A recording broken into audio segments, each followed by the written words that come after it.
أكون مثقفة، رايحة أشتري أول كتاب ليا. تعالوا معايا. المترو بقى هتشوفوا كنز هنا اكتشفته دلوقتي. كتب الخارجية ب 20 جنيه، 25 جنيه، كل الكتب الخارجية زي ما انتوا شايفين. دي بتاعت السنة اللي فاتت 2023.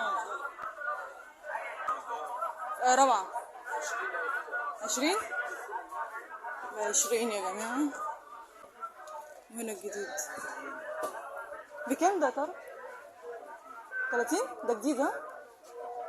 زيرو جديد يعني. ماشي، الجديد ب30، الجديد ب30 يا جماعة، رائع طبعا. هنا بقى الروايات اللي انا جايه لها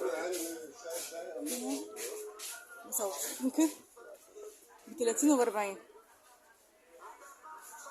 بتتباع بره ب60 وب70، هنا ب30 و40.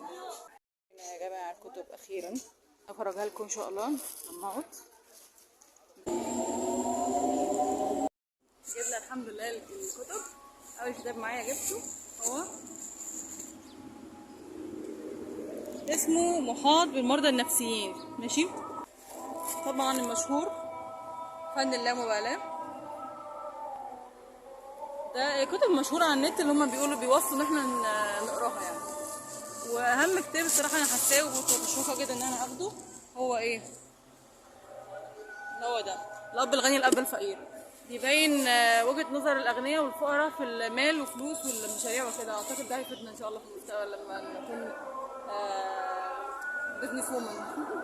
فالصراحة الكتب دي يستاهل، وكلهم ده الوحيد اللي 45 والباقي كله ب40. طبعا في اي مكتبة ب80. لو عجبكم الفيديو ادوسوا لايك، وشوفوا ان شاء الله الفيديوهات الجاية تبقى جامدة بإذن الله. باي باي.